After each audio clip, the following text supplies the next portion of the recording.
We about to rock. Finn.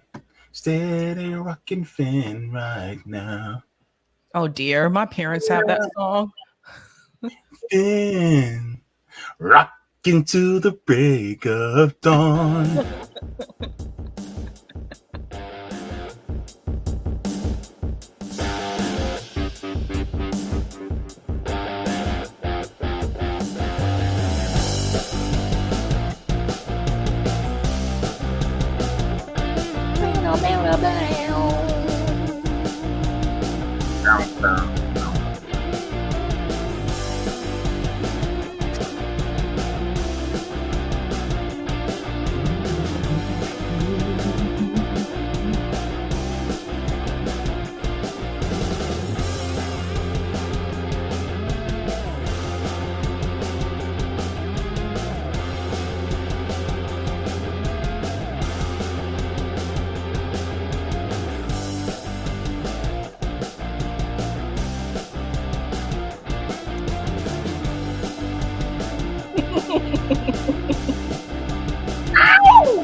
Let's go!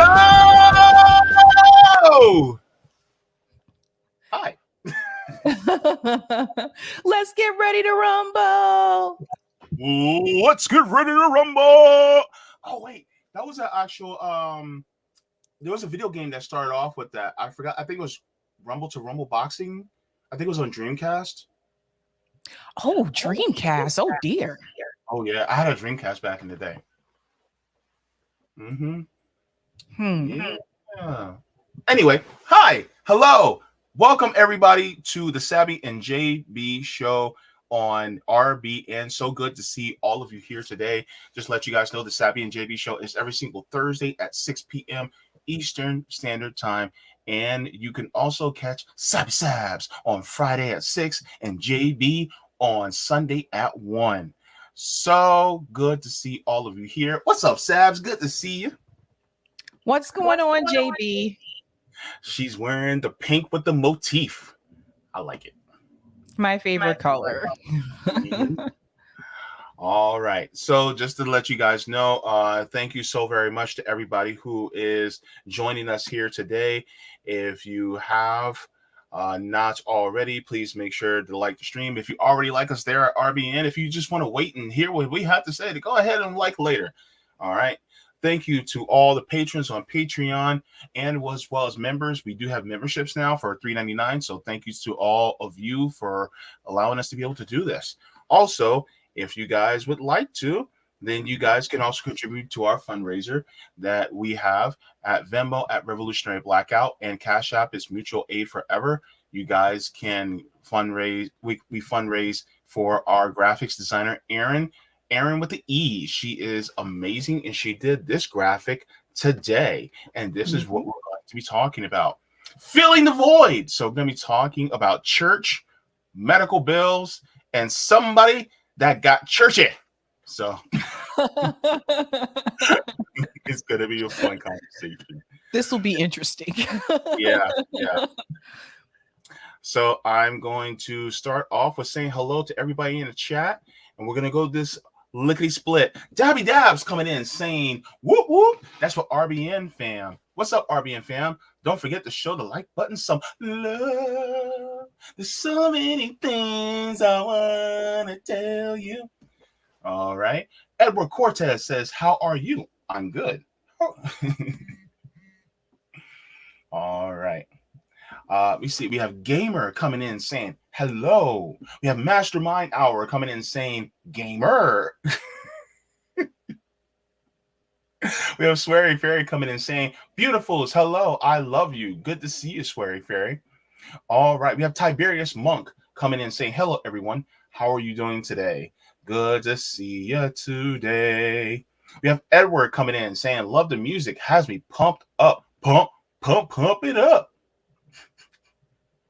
Wardy coming in saying, hey, everybody. Roger saying, Sabrina, no Nevada today? No, I chose my topics before you sent it to me, Roger. Sorry. Well, that'll have to wait till Sunday because I got a packed show tomorrow night, and I have a guest tomorrow night and tonight. Oh, Sorry, Roger. Jose's coming on tonight to talk about his most recent confrontation. Oh, snap. Okay. Yeah. That's awesome. All right, cool. That's gonna be cool.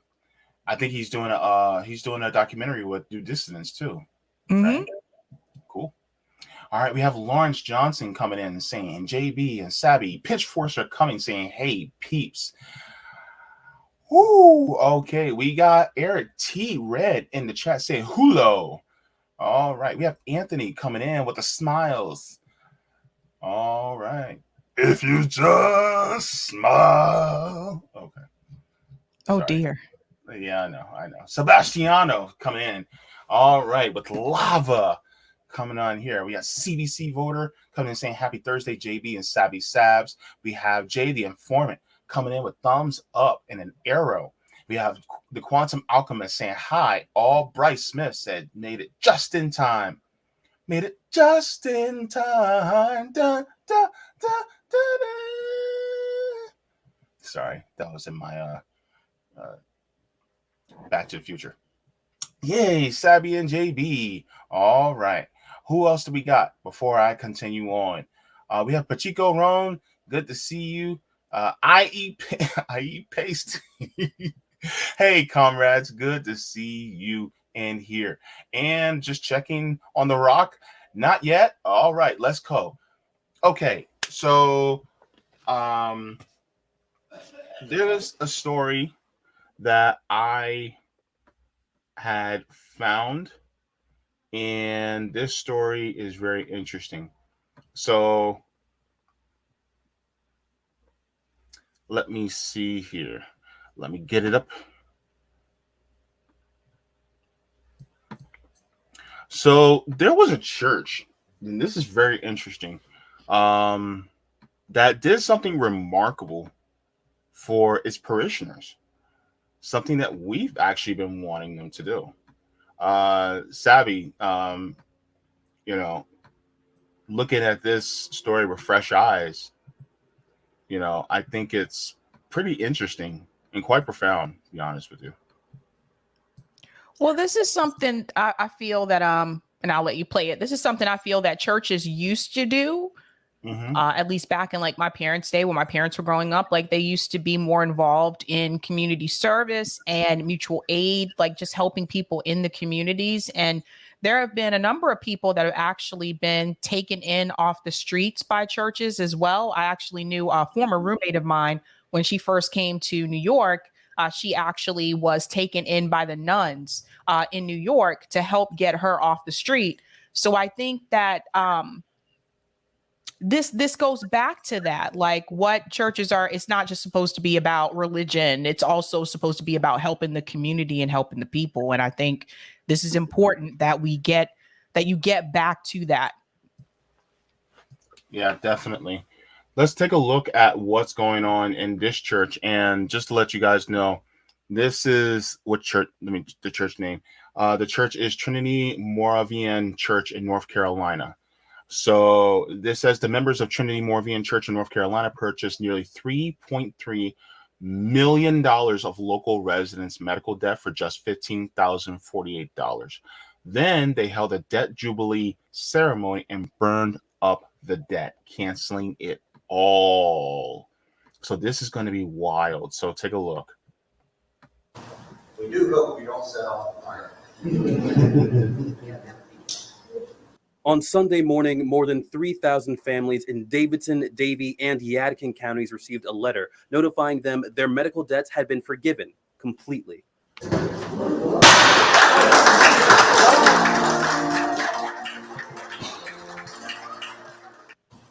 do hope you don't set off fire. Imagine being able to do that with your debt.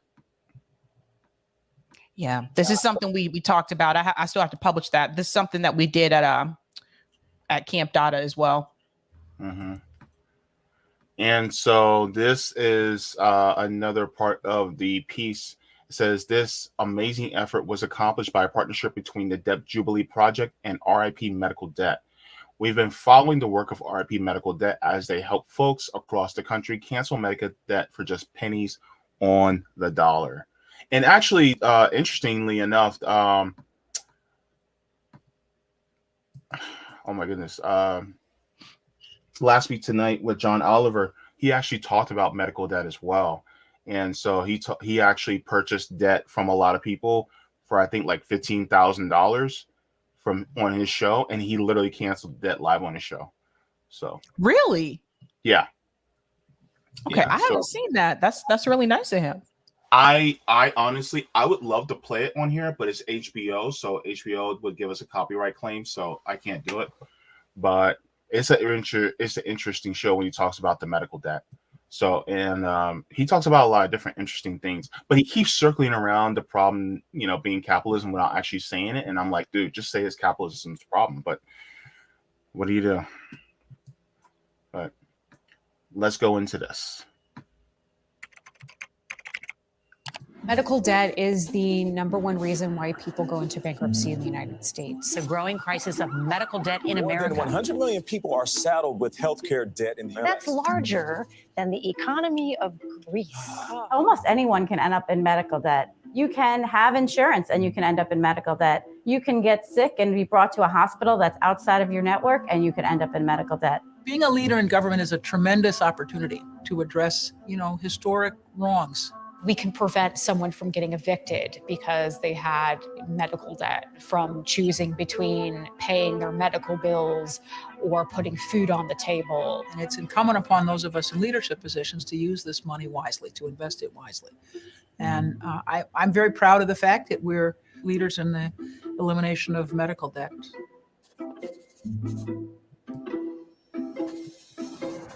My name is Tony Preckwinkle. I'm president of the Cook County Board of Commissioners, which means I'm county executive for Cook County. We decided early on this is one of the ways we were going to use our American Rescue Plan Act resources. There is this group, RIP Medical Debt, which is our partner in this work. We are a charitable nonprofit institution that mission is to end medical debt. We were founded by two former debt buyers who knew the debt industry and knew that you could buy debt for pennies on the dollar, which is why $1 relieves over $100 of medical debt. And we've gotten rid of over $7 billion of debt for over 4 million people to date. Okay, so the question is, who's eligible? We look for people that are 400% of poverty or below, or if the debt is 5% or more of the person's income. We're going to spend $12 million. That's our initial investment. $12 million over 3 years that they're using to get rid of roughly $1 billion of medical debt. That is a leverage that most social programs can't provide. Wow.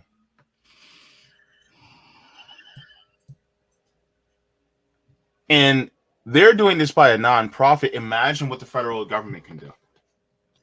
Well, I was just going to say, like, one of the things that we need to take into consideration are the tithes. And Shale actually points this out. She said, hey, Sabby and Jaybe, these days, they won't even help the tithes payers. They don't give a F about the non-tithes payers. This is shocking. And so for people who are not aware, like for people who are regular members, quote unquote, of the church, usually when they come in on Sunday, they will give like a tithe, right? Mm-hmm. So that's when they pass the plate around and people will put their money in. And typically, if you're a member, I think you're supposed to give like 10% of your income or something like that. Okay, so it's supposed to be that money basically goes to keep the church running, to help the family who. The church family, like the pastor and his wife and his kids, that kind of thing. But at the same time, like, and JB, you know this, there are churches, there are mega churches where you have pastors like TD Jakes that are making like millions of dollars. And so you also have to ask, where does the rest of that money go? I mean, we're talking about a given Sunday. If you have a congregation that's at least 500 people, you're making a lot of money in reference to tithe. So there's more that they could be doing with that money if some of these pastors, not all of them, but some of these pastors are not trying to live these lavish lifestyles. Yeah, I mean, they have this, I think that what they call the prosperity doctrine, which is complete and utter BS, in my opinion. You're talking about the prosperity doctrine when you're literally trying to find a person who didn't have a house a vehicle, a home, didn't even have anywhere to actually lay his head. And you're following that person, and yet you're just like, oh, we're supposed to be prosperous. It's like, yeah, that person tried to dismantle the system that was ruled by the Roman government. What are you doing? You know? And so, you know, it just goes to show that, you know, I think that is also a really good point, is the tithing. That's another part that people really need to take a closer look at. All right, let's continue. That is why so many local governments are knocking on our door. We've gotten inquiries from around the country: New Orleans, Louisiana, Los Angeles County, Columbus, Ohio, Toledo, Ohio. Cook County was the first municipality that used American Rescue Plan dollars. We follow that model to allocate $800,000, and then the Lucas County commissioners are matching $800,000 for a total of $1.6 million. We can potentially get up to $240 million of medical debt off the backs of local Toledoans with a $1.6 million investment. The beauty of this program is that no one needs to apply and no one really needs to know about it. One day, someone's going to get a letter in the mail saying their debt's been canceled. Their debt's been wiped out, and we are careful to be sure that their credit reports are cleaned up as well. And because their debt is in our hands, they are free and clear of that debt for the rest of their lives. The sense of joy and amazement and relief that we get from people after we send these letters is incredible. There are no words. Things like, I now feel like I can go and get the care that I need that I've been avoiding because I was embarrassed. This debt is out of my way so I can handle my credit card bills now. At the same time, we appreciate that we shouldn't exist as an institution. Medical debt is a systemic problem. It is no one's individual fault. It's a really uniquely American problem that we have. And we just let a lot of people go, you know, without food, without medical care because of our broken healthcare system. That's why. Here's the one thing I'll push back on. The system isn't broken. It's designed this way. Saying that it's broken means that it was good before, or that it was really, you know, it was good for people beforehand. We've always had medical debt. We've always had a system where puts profit over your health. So to say that it's broken, and that's my slight little pushback, it's not even really that big of a pushback, but it's like, it's not broken. It was designed this way. And I think that's, you know, that we need to change it from the ground up.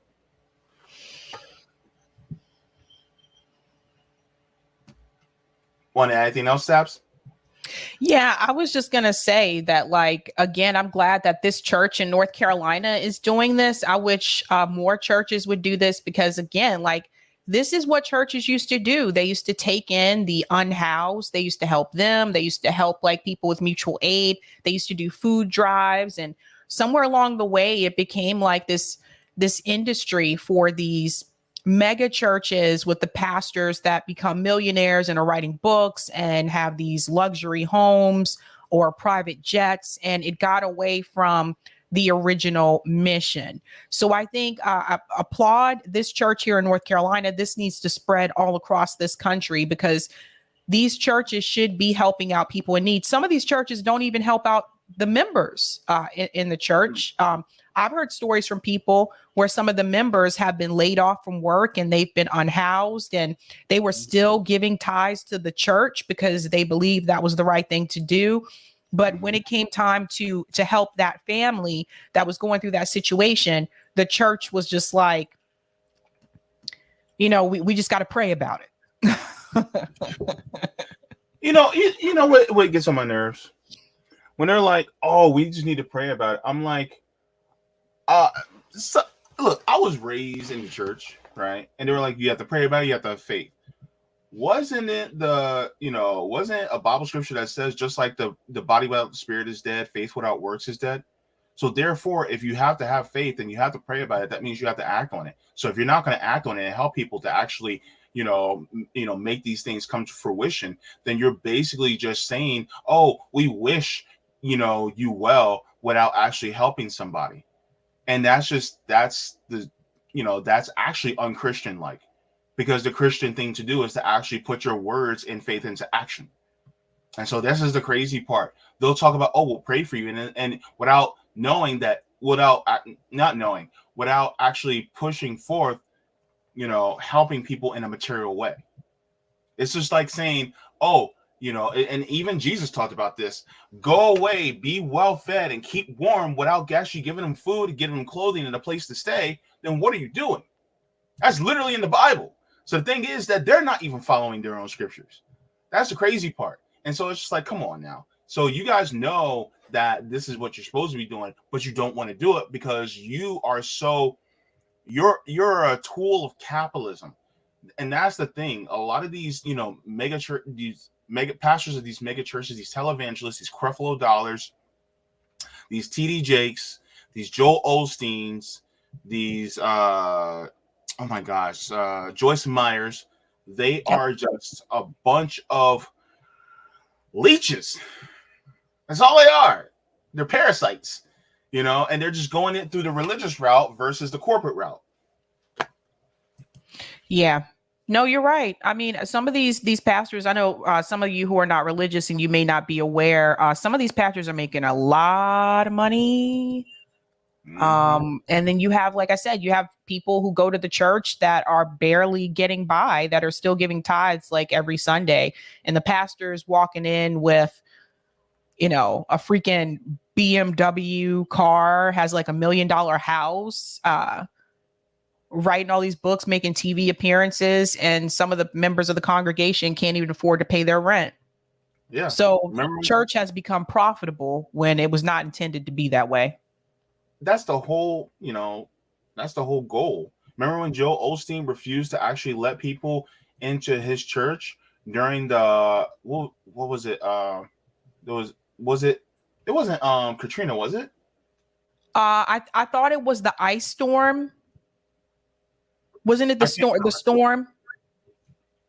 But either way, it was during a major storm, and people actually needed a place to go. And his mega church, which could hold thousands of people, he refused to open his doors to let people in there.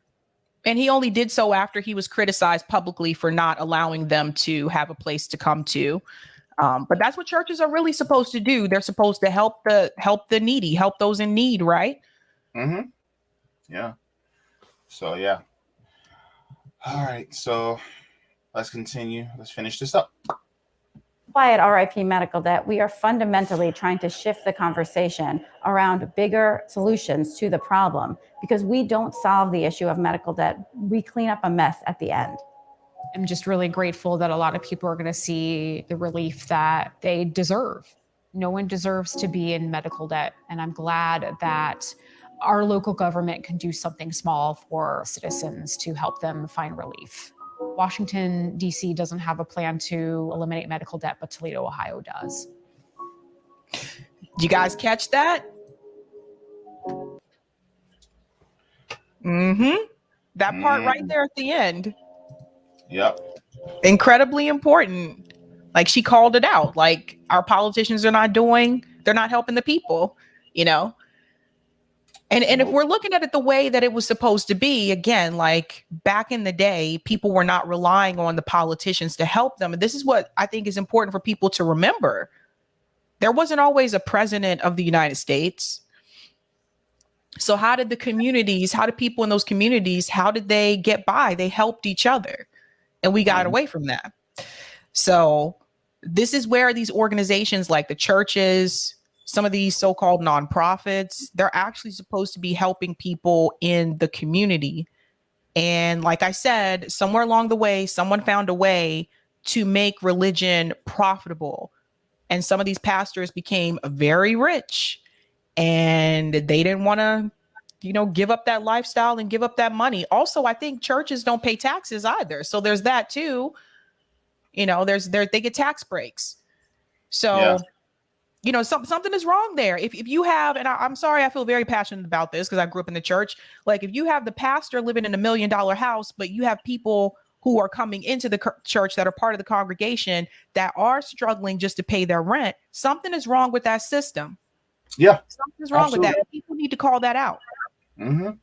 I mean, the actual term minister is supposed to be another phrase of servant. So minister means ministering to people, meaning serving.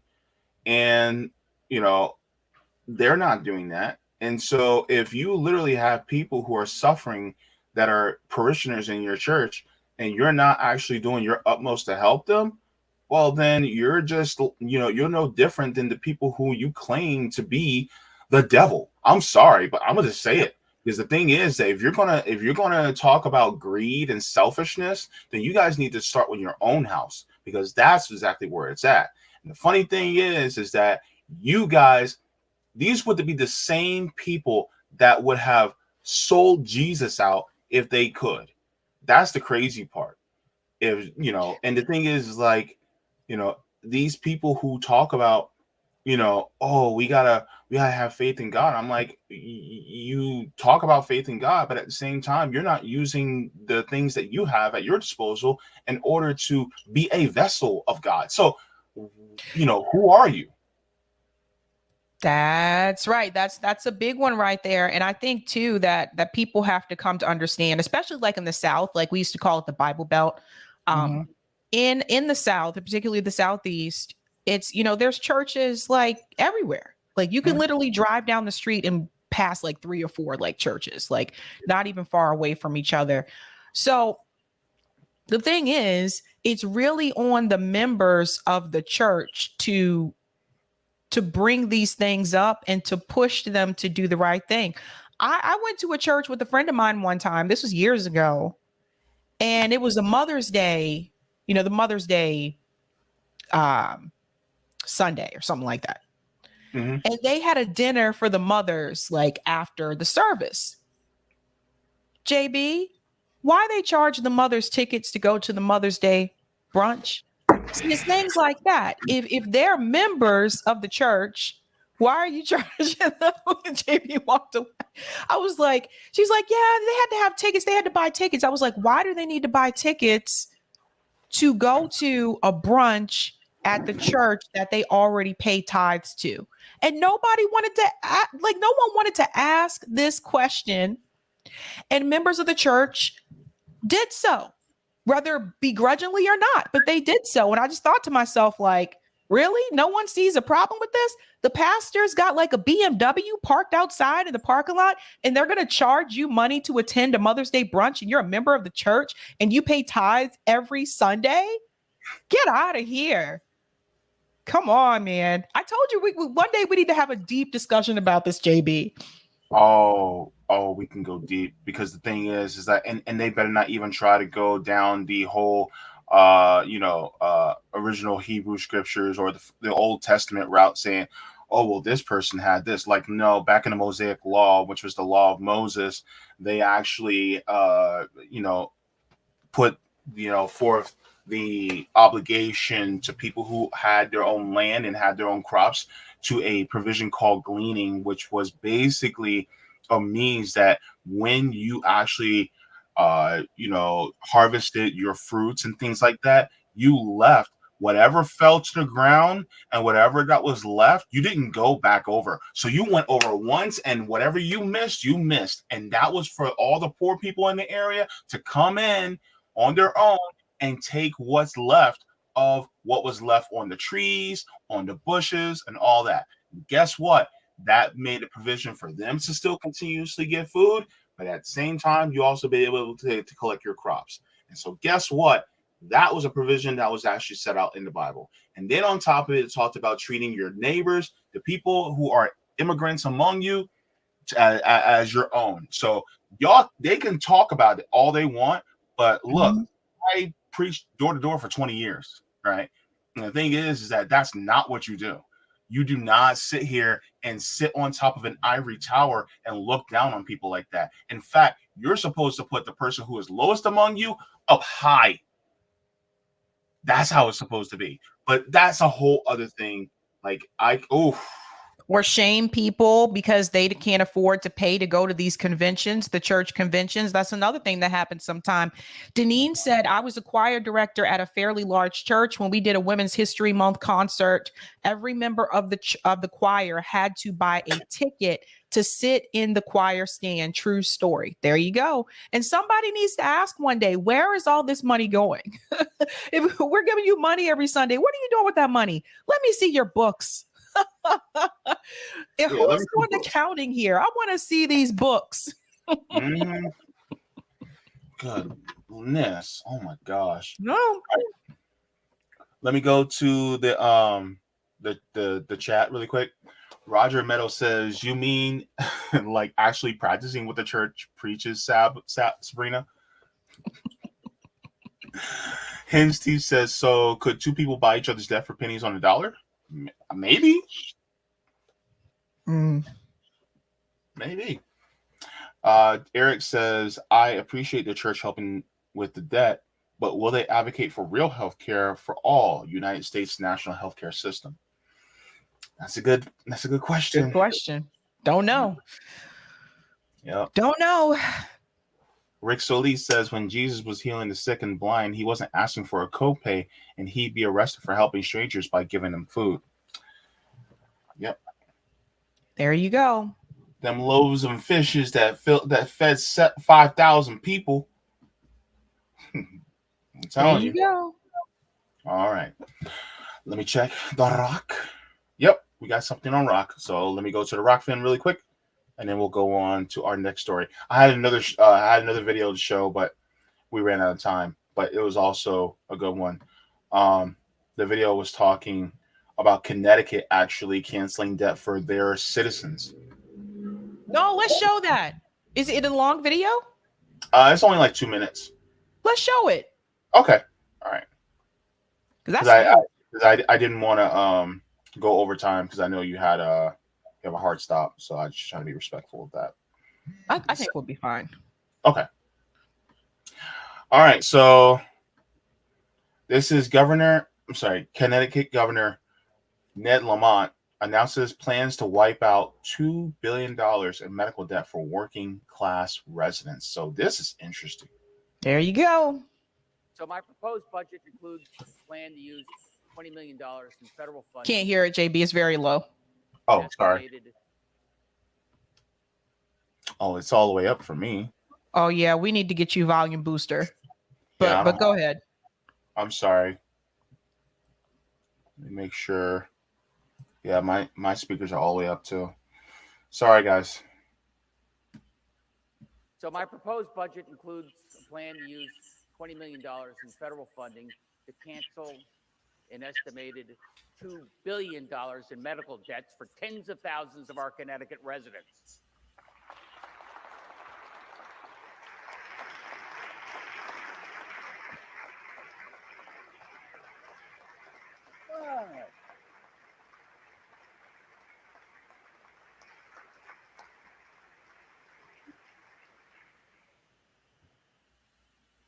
These are Connecticut residents who are struggling to pay down their debt. You know, you get out of the hospital feeling a little better, and you get that hospital bill and you get sick all over again. So this initiative will not only help Connecticut residents who are saddled with debt, but it will also lift the significant emotional toll that this type of debt has on individuals who do not have the means to get out from under that crushing debt, especially for those who are still experiencing significant medical problems. Medical debt is the leading cause of bankruptcy in our country, leading cause of bankruptcy in our state, and it hangs like a dark cloud as you try and get your health and your bank account back in shape. Look, the ultimate solution to this problem is affordable access to quality health care for everybody, for everybody, for everybody.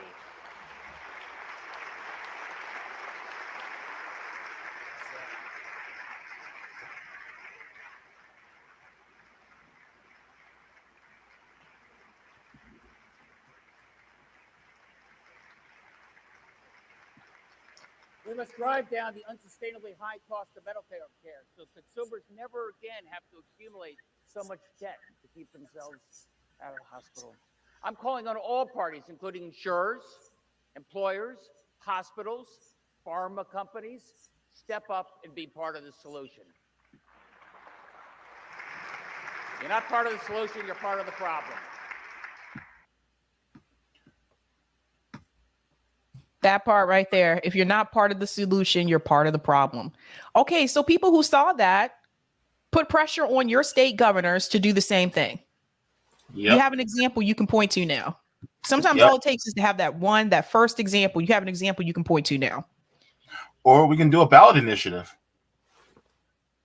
Or you can do a ballot initiative if you're a ballot initiative state, but still, regardless, like this is huge. I should reach out to him. I should reach out to him and see if he wants to talk about that, like why he decided to make that decision.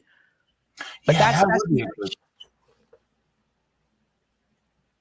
be a great discussion. Yeah.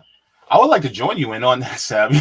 I'm serious. Like that's a big issue. I don't see anybody else doing this. I'm sorry. And a lot of people have medical debt in this country. Yeah. DeSantis wouldn't dare do anything like that. No. Interesting. Okay, so let's go to Roger's comment in Rockfin. So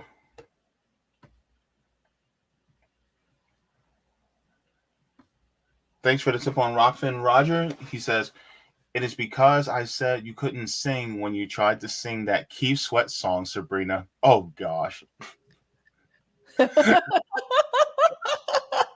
It's the song that goes, you heard the song that goes, there you go, telling me no again. There you go. That song. But it's okay. He says, I was just kidding. You can sing, you can wail out them tunes like Whitney. He says, when I was old enough to not have to attend anymore, I cashed in my time and said adios. My sister, born again, made me go as a favor for her for a specific event. When it was time to collect the tithing, I am waiting for the plate, but the church pastor's son locked the doors and made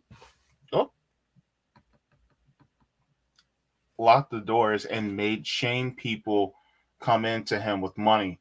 He praised those with $100 bills and showed less praise for $5. Gosh. If someone went for the door, he was like, hey, where you going, brother? Dude was like, the restroom. Meanwhile, his dad, who is now passed, and mom sat up on some throne looking chairs. Yes, Sabrina. Not only 501c3 tax exempt status, but how about the congregation hiring an independent auditor to see what the tithes were spent on? What? I'm calling for it. Yeah. I'm calling for it. I'm sorry. Where is that money going? Yeah.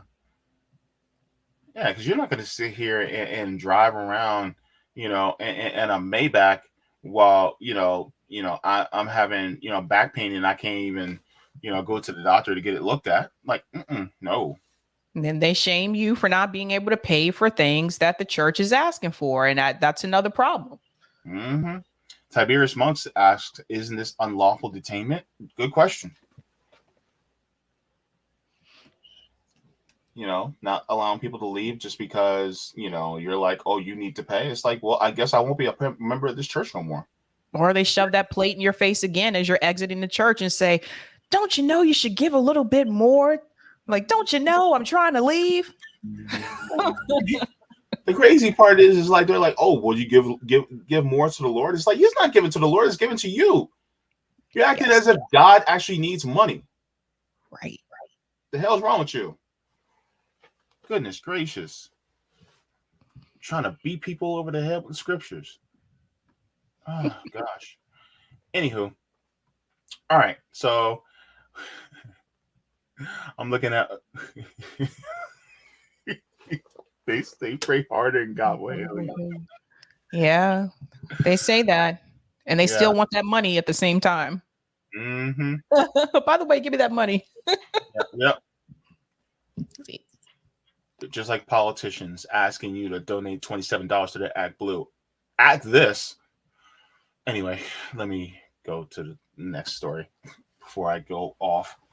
So the next story we're going to be talking about is Justin J. Pearson. And if you guys, I'm sorry, I'm just thinking about the video. If you guys know anything about Justin J. Pearson, he and two others were actually, they called the Tennessee Three. They were actually in the Tennessee House advocating for gun reform, and they were expelled from the Tennessee House. Well, from what I'm hearing now, they've been reinstated, but Justin J. Pearson has a political history, and it seems like he is in a little bit of a disagreement than what he's saying. No, I'm gonna say it. No, okay. Sabs. I don't know whoever released this video. Geez, Louise, like it's making its way around on social media, but I think it's something that you guys should see. Yeah, it's making its way downtown, walking fast, faces past, and I'm homebound. Okay,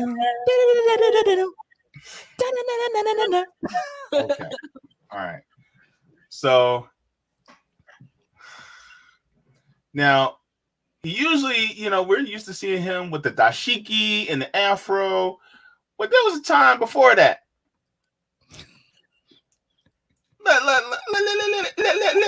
Let's okay.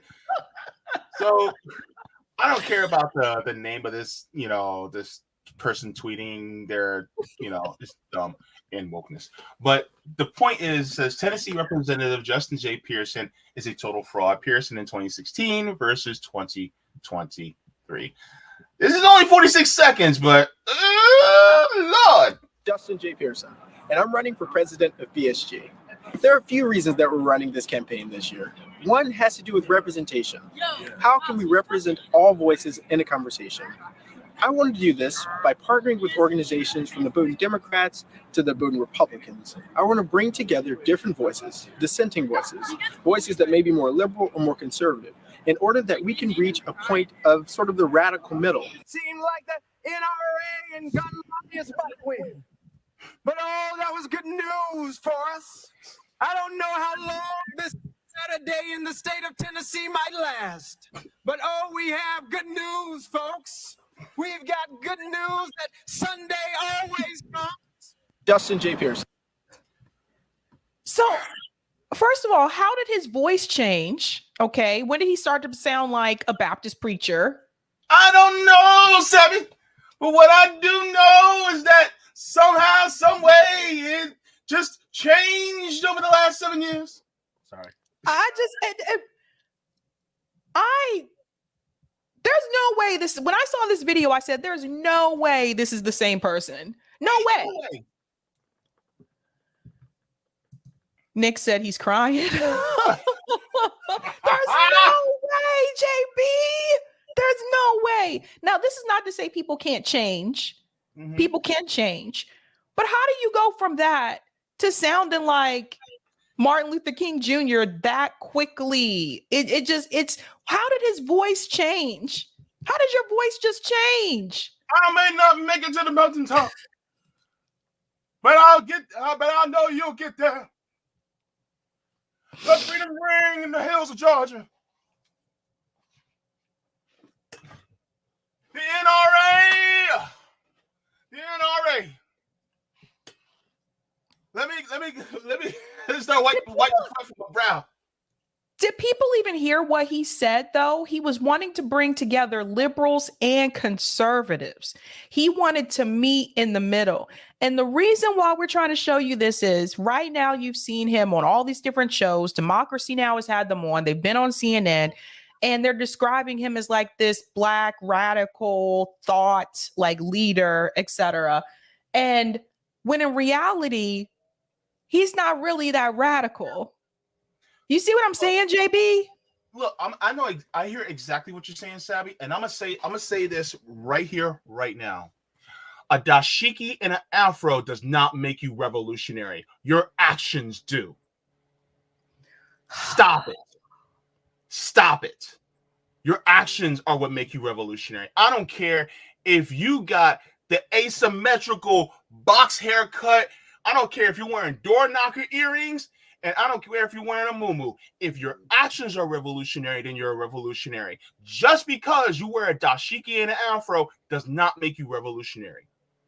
So if you're sitting there and you're going to talk about gun control and going to talk about gun violence, let's start talking about what about the police, gun control, and gun violence that they perpetuate every single day. Let's start talking about them. Because the thing is that you can sit there and talk about gun violence all day long. Yes. But remember, gun violence is a symptom of the system. We keep trying to fix the system by tailoring it to the symptoms. The thing is that if my nose is runny isn't the problem. It's the virus inside me that's the problem. So that's the problem. People don't want to talk about it. And I get that people want to talk about gun reform, which is a valid conversation to have. But the thing is, if you're going to talk about gun reform, you need to talk about what the police are doing with theirs too. Because we got to talk about it. Look, okay, so this video here at the beginning, people are saying he was 21 then, and people are saying he's 28 now. I get people do change. But I don't know about you, JB, but my voice didn't change from when I was 21 to when I was 28. Like, this is a completely different voice, and it makes you think that this is an act that he is putting on a show. Either he's putting on a show now with this voice that he has now, or he was putting on a show back then. Either way, it's a show. It just, like, how do you go from, play it again, JB, play it again. Some people just joined. This is too funny. Roll that beautiful beam footage, JB. All right. Justin J. Pearson, and I'm running for president of PSG. There are a few reasons that we're running this campaign this year. One has to do with representation. How can we represent all voices in a conversation? I wanted to do this by partnering with organizations from the Bowdoin Democrats to the Bowdoin Republicans. I want to bring together different voices, dissenting voices, voices that may be more liberal or more conservative, in order that we can reach a point of sort of the radical middle. It seemed like the NRA and gun lobbyists might win. But oh, that was good news for us. I don't know how long this Saturday in the state of Tennessee might last. But oh, we have good news, folks. We've got good news that Sunday always comes. Justin J. Pearson, and I'm running for president of PSG. That is such an act, JB. Like, people cannot tell me that is not an act.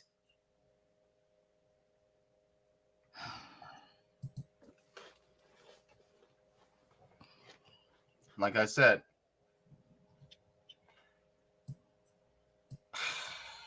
Eric said it correctly. Hold up. Let me get it to it.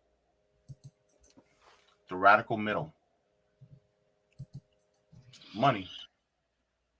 My thing is like, look, you're in a party that is ineffectual anyway. Both parties are ineffectual. So my thing is like, okay, you really want to fight the system?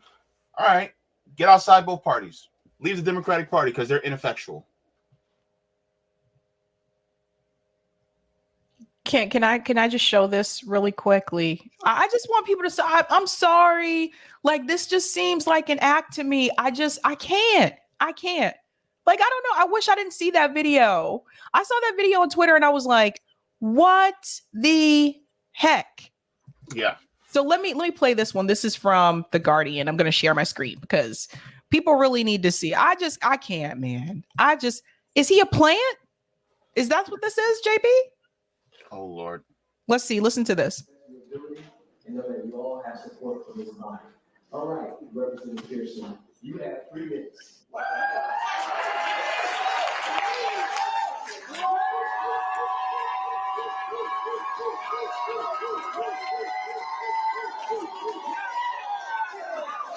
A message for all the people in Nashville who decided to expel us. You can't expel hope. You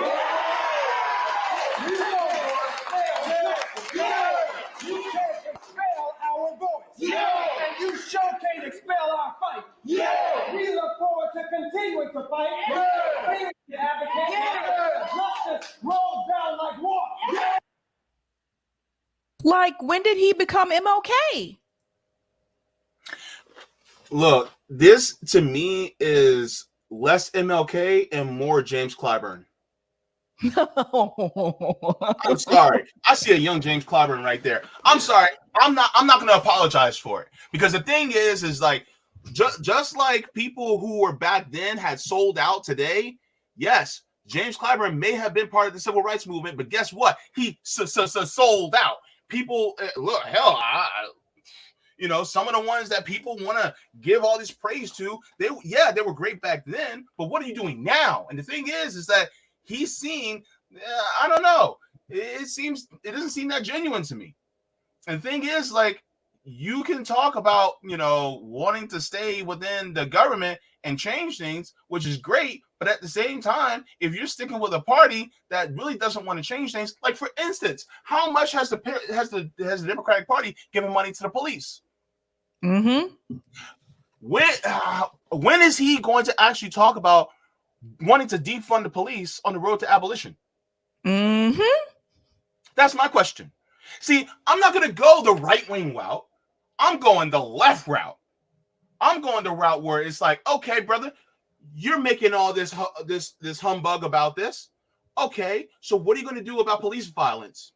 What are you going to do about police shooting us in the backs in the streets, right? What are you going to do about actually making sure that our what we're dealing with in the community as far as poverty and the source of crime, what are you doing in order to change that? Are you going to speak out against Joe Biden? No. Are you going to speak out against Kamala Harris? Are you going to call for cutting the military budget at least 90%? Has this guy ever talked anything about reparations? Well, JB, people think that they're really radical when they're, speaking out against the GOP, but that's what a Democrat politician is going to do anyway. They're going to speak out against the GOP, right? Remember, AOC we fell for this. AOC did the same thing. Rashida Tlaib did the same. They all did it when Trump was in office. And the moment that Joe Biden won, they became very tame. They started to hold back their criticism towards the Democratic Party, towards Joe Biden. So this is the thing. I don't want people to see this and become confused, because a lot of people have interviewed these guys. And this is not to say that what happened to them was right. It was not right what happened to them. But I don't want you to see these guys and just assume that these are like these black radical revolutionary leaders. They're not. They're not. They seem that way, but you have to consider the fact that they're pushing back against the GOP. Had it been the other way around and it was the Democratic Party, they would not be doing this. Yeah. So that's the thing. Bryce points it out. Oh no, not Arsenio Hall fist pumps. That was another thing that stood out to me. Like, really? Like, come on, man. Come on. It's just, and I hear people saying this. People are like, they're so radical. Woo, power to the people. And I'm like, dude, they're speaking out against the GOP. That's what Democrats are going to do anyway. That's not radical. That's not radical. We must not get confused here. Okay. And now he's talking like Martin Luther King Jr. That's not his voice. You just heard his voice a couple minutes ago. Yeah. This is the equivalent of Peter Quill imitating Thor in Avengers Infinity War. You're imitating the God-Man. No, you're not. You will not be taking our pod today, sir. Like, that's the same thing, man. Like, be real. Like, be yourself. You know what I'm saying? And if you're actually going to be radical, then actually do it with your actions, not just with your words. You know what I'm saying? Because guess what? The Democratic Party did the same thing that you're doing. The only difference is a lot of them were white and a lot of them kneeled in kente cloth. Are you going to be doing the same thing? Do not cosplay being black while you're being black. Like, come on, man. If you're actually going to do it, then do it. Don't. It's the voice. It's the voice change for me. For me, it's not even the afro, people's hairstyle change. It's the voice change. Like, all of a sudden you sound like a Baptist preacher. Where did this come from? You don't talk like that. So we all see this. So I wanted JB and I, we wanted to show this to you today so you can see who they really are. Yeah. And some people are not going to like hearing this. They're like, oh, they're criticizing Democrats, da da da da. No, this is an obvious actor. And people need to call it out. Mm-hmm. And, you know, something that needs to be said is that, look, we're going into a major election year. Mm-hmm. What does have happened last year?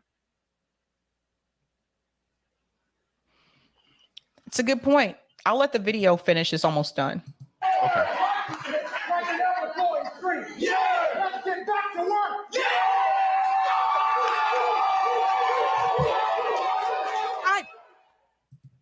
I can't.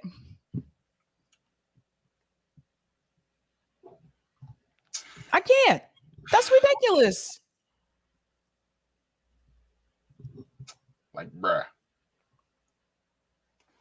It's theater, and I feel like a lot of people bought into it. Honestly, had I not seen that video today, and I don't know who started to send that video around, but when I saw that video was making its way, I was like, okay. Yeah. Like, dude. How you just change your voice? I don't know.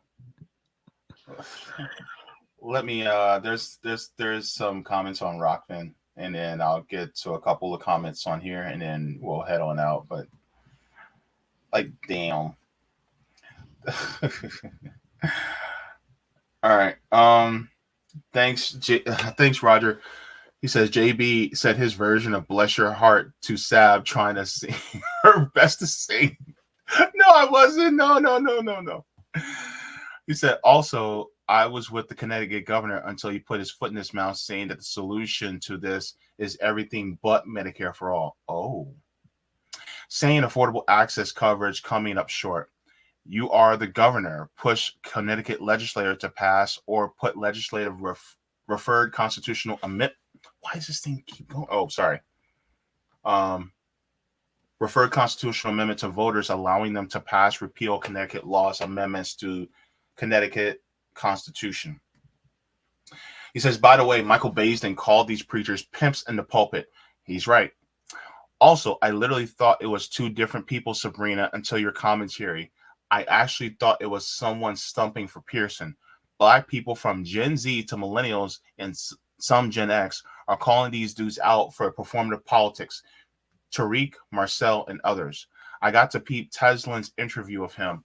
Also, we must stop letting those from outside our community pitch and choose who our leaders are and what's good for us. Look at who Politico said who our next Black leaders are. There only one I agree with is the People's Choice. Oh my God! No, they did not. No, the Political did not. Just, oh gosh, I gotta show this. Holy crap! What's that, Ricky? Powerless. Tariq put the video out. Okay, I'll look for it, Ricky. I'll look for it. Yeah, so it's supposed to be the People's Power List. Oh, okay.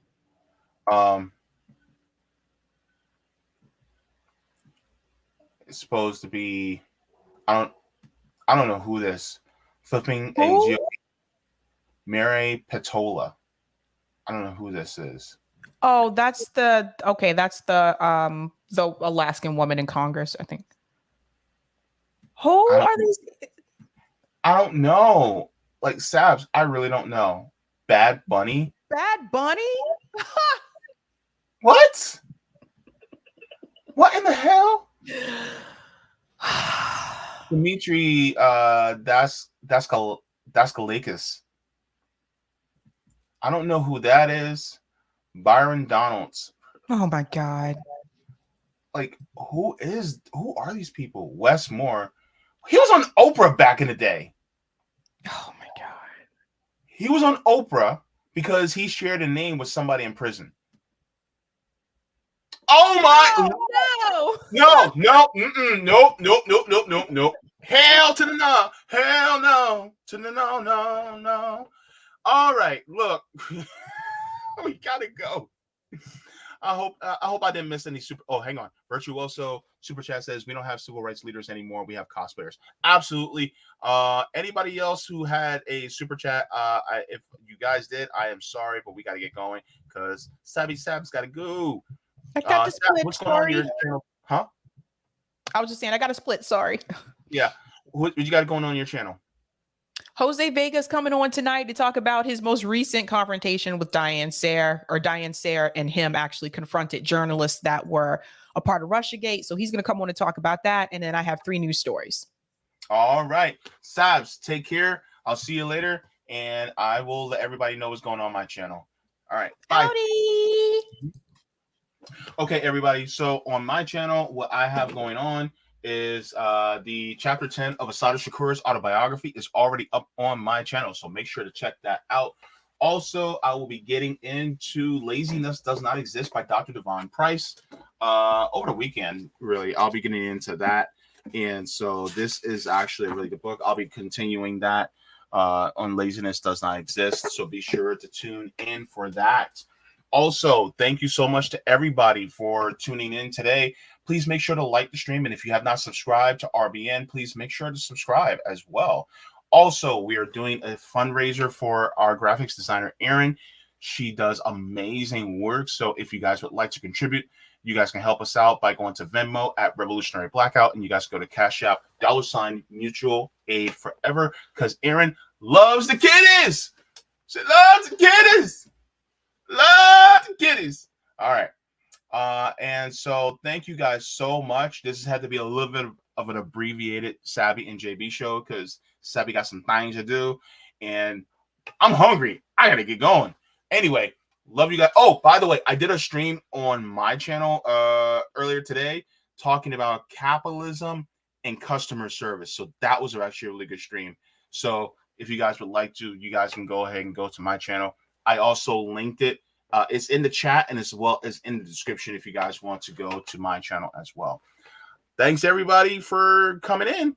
And look, water your plants, water yourselves, leave the world better than you found it. And for God's sakes, just be yourself now.